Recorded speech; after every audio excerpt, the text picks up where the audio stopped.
Welcome to our program today. My special guest this time is Bert Squirrel, a longtime resident of Lively and a longtime gardener as well. And I think there's no doubt about it. Once you have a chance to see what he has in his garden, you know that here's a man who knows what he's doing, and he's done it for a long time.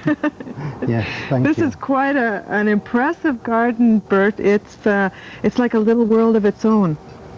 Well, yes, you know, you get attached to it, and as I've said before, sometimes you talk to these guys too, because the thing is that I like my dog, they never answer me back.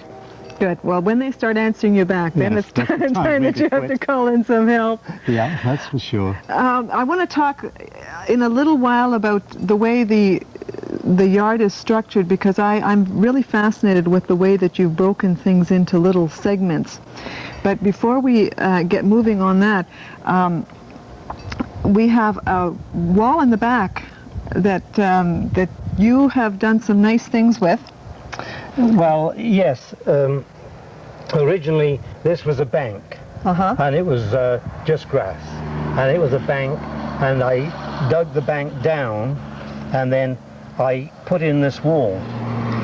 But the wall is fine, but if you have a rose bed, like I have a rose bed here, then you have to move those for the winter. Now, what I do with them, I take them to the back and I put them in a trench, lay them down in a trench, and cover them with about 2 inches of soil. Now that really fascinates me, because that sounds like an awful lot of work. Well, it's work all right, and you wait until the fall, of course, until the leaves have just about gone. Not necessarily all of them, but most of them are gone. And you lay them down, and it's ticklish, but you can just you chop off a lot of this stuff, the big stuff here. You can cut this off here, because you're going to prune them in the spring anyway. Exactly. So it is as if you have to put a bush like this, you know, that length. This one will probably go up here, so I would cut it down about there. Yeah, you know. But it's the digging, though. Like, I guess that's the difference between a man gardening and myself. It's such hard work for me to dig things up and move them. I just use a fork with these, you know, and I just put it in and they come out. You have a pretty good success rate then with hybrid tea roses because of the way you treat them. Oh, definitely. Last winter was the worst winter we've had for a long time. But a normal winter, there's no problem with these. Now, in the back row, I would just cut these off, and then I'd mound them up about 10 inches high with the soil from the front. So if you have them growing in the second row, those ones don't get moved? No. They're okay? Not the ones at the back. No, they're fine. Yeah. That's fine. And the soil I take from here to hill them up, and then I throw stuff in here like anything that I've saved, old grass and that. Anything to provide that little bit of insulation. Yeah. But that's an important thing to remember when you're dealing with a sudden drop like this, because the frost doesn't always hit only from the top. It'll sneak in through the sides as well. You see what happens, you get March, for instance, and the stone attracts the heat and holds the heat. Sure. And then nighttime, it might be minus 15 or minus 20, you see. Yeah. And that's where the problem is. Yeah. So if you have anything on a wall like that you hope to winter, you nearly always have to move it. Yeah. Maybe some hardy hedges are okay, but I haven't tried them. But these roses, you have to move them. Right. There's no other way. No other way at all. I'm really impressed with your beautiful gladiola that is just starting. Those are the first 2 spikes that I see in your yard, but such a pretty color. It is. I really like that color. I don't know how I picked that one, but I should get some more anyway, I guess, one of these days. Moving on, I mentioned that I wanted to touch a little bit on the way you've structured your yard, because it reminds me very much of a secret kind of a garden. When you're coming down the street, you can't help but have your eyes caught by the neatness of your front portion, and it grabs your attention. But you always have a sense that there's so much more in the back. If I could just get to know this fellow well enough so he would invite me into his garden. Well, that is true. The front I did it by degrees, really, you know, and I would think about this and then I'd suddenly decide to do it because I've changed all of this in the last 10 years, you know, to what it was in front. Oh, really? And then I had maples in the front once, which I took down because they're a nuisance. But no, it isn't terribly hard, of course. You can do anything you want if you try it, you know. Well, you have to have the right ideas for, you know, depending on what you're looking for. But with your row of cedars and your fencing and your gate, the rest of it is a little bit more private, and it gives you a sense of intimacy once you get into the other. It's like having separate little rooms in your outside. Yes, usually, like I'll get a gardening catalogue in the end of December or maybe middle of December, and I just thumb through it and I picture mostly what I'm going to have, you know, the bed. Like I decide on the short snaps this time, you know, and they did very well. Yes. And I like to change pretty every year. But I really like that kind of stuff, the marigolds. Yes. They're doing exceptionally well. The marigold planting up against the house, the bed that runs along the side of the house is really eye-catching. And you were telling me that you've got a special nickname for it. Let's share that. Yes, Inco Gold. It's actually supposed to be Inca Gold, but Bert calls it Inco Gold. Being an old Inco man, he's still very loyal to his company. But that again is such an eye-catching color, along with really, the you know, it's a beauty. And it looks nice and neat all the way through the summer. And this is the portion where you have your table with your chairs, so a little bit of a relaxation area, and water. Well, it used to, the water the pump went, so I didn't renew it. A little bit of a bird bath there anyway. It is. And the water came out of the fish's mouth, and it was just a matter of a circulation. Yeah. But it's quite old. A nice mix here because you've got the shade from the garage next door, so you can have shade growing plants as well as moving into the sun-loving things. So that's right. It gives you more flexibility with what you can plant. Yes, that does have a lot of shade there.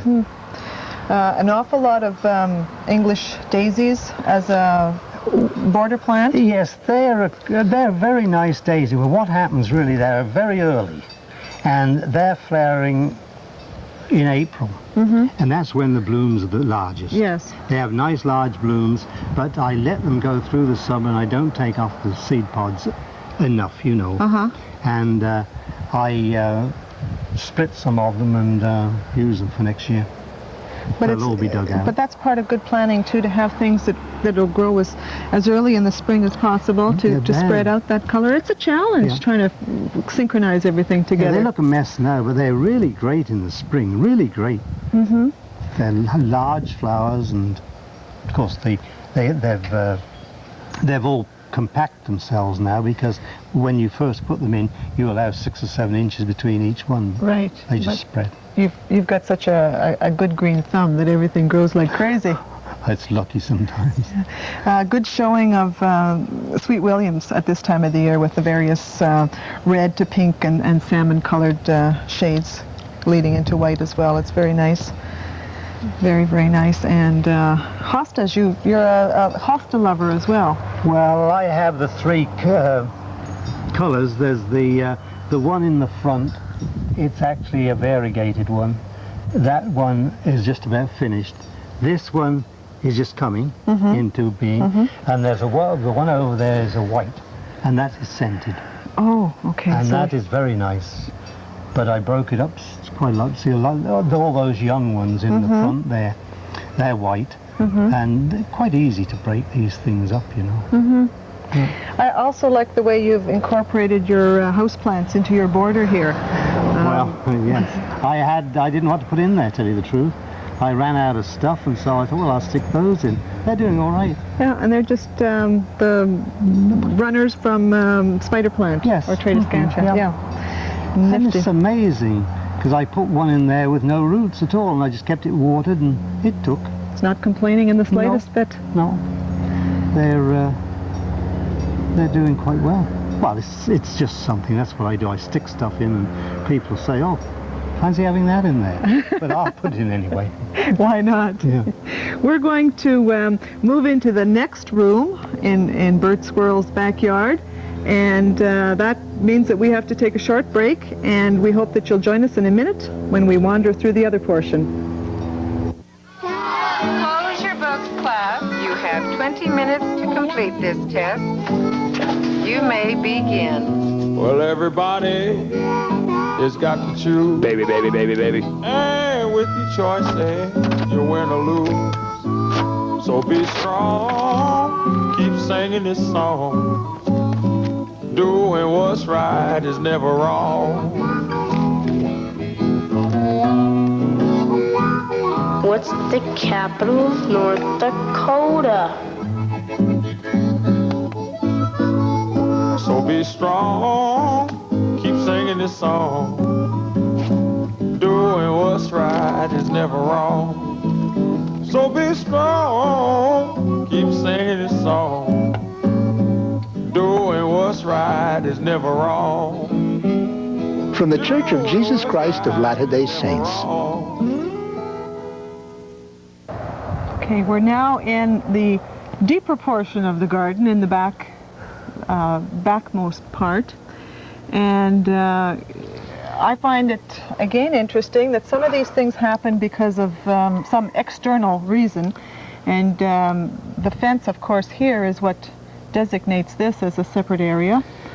Yes, well, for one thing, it separates it, but it also acts as a windbreak, because it has quite an expanse here, and too much wind and you're for everlasting propping stuff up, because you can tie it in advance, which I sometimes forget to do, but anyway, that's primarily why the fence is there. It's just to break the wind. Yeah. It's a good windbreak anyway. Sure, and it's also visually very pretty. Nice background for your various perennials. It is really, it's a good idea actually to split it like that. I know you could have a bed, wide bed, but it's easier this way because, you know, you can get the tall stuff at the back supposedly. I sometimes make a mistake, but we all do. Yeah. But it gives you another height to look at, and different texture and that sort of thing too. Your red phlox is really performing very well for us It is today. really. It's great. I think it knew that it was going to be one of the star attractions, And so yeah. it grew accordingly. And I think at the end there, that bluish fine flower is oh, I just thought of the name, I'll forget it again. It's lavender, it's not lavender, it's Lithrums? I think it's sea. Oh, sea lavender. Yeah, I think so. I think it's sea lavender. It's one of the statuses, yes, isn't it? that's right, yeah. It's very pretty as a dried plant. It dries really if good. you wanted to use that in winter arrangements, Yep. you can pick it before it goes to seed in the late summer, and it keeps quite well. Yes, it dries very well. It does really. Better than the gypsophila, I think. Yes, although that's pretty too with the very dainty pink blossoms. Right in behind you, we're hiding the very pretty Shasta daisies, and Bert was telling me that he has several of them, but all of them are slightly different, and these ones are yes, very pretty, shaggy tips on them with a bit of a double effect. Yes, see, we with the seed, I seed a different batch every year, and it's interesting to what you get. And I get rid of quite a lot of them, but I keep some. And I usually go by the leaves. Sometimes you can tell the difference, what's going to happen by the difference way the edges are serrated. Oh, really? And stuff. And I pick that out, you know. Like maybe one is just near plain leaf, and I'll keep one of those, and the others are serrated more. I'll keep some of those and see what I've got. So that gives you a little bit of a clue as to what you're going to be But last winter was bad. Well, last winter was so rough for many perennials, and I think we're all in a position now where we have to sort of trade off things, and if you've got something that your neighbor lost, we're anxiously sharing so that we can replenish our stock again, because almost everybody that I've spoken to this spring and summer has lost something very dear to them. Yes, well, they do, but what I've been doing, I've been seeding perennials every year, so I always get something. You got something new, even though you've lost That's something right, that yes. you've had for time. Let's wander over here, because you've got some pretty borders set up with your Lavatera that is very showy. Well, this double daylily is really an excellent daylily, and it flowers very well. That is the only double daylily I've ever seen. I'm really impressed. Well, it's the only one I've ever had. I have the single yellow and that kind of stuff, but this does really good.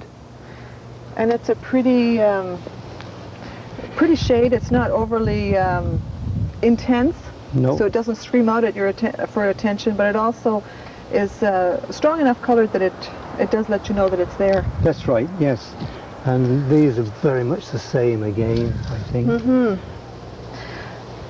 And a lot of these are you start them up yourself. Yes, these are phlox. An annual phlox, you know, as opposed to perennial phlox up there. But they're quite nice. They, you get some nice colours. Although in the background, we've got some shrubberies that have orange beyond their blossom, bloom. orange blossom and lilacs. Beautiful lilacs some time ago. Yeah. So it makes a good setting, and there's also it shelters too, you know. There's a sheltering effect there anyway. That's right. And your crabapple in the middle, so that you've got a little bit of difference, not the full expanse of lawn. Right. That wasn't the one I ordered. They sent it anyway, and it's a double pink, but the fruit's no good. Well, you can't eat everything. it. No, you can't eat it. But I'm sure it's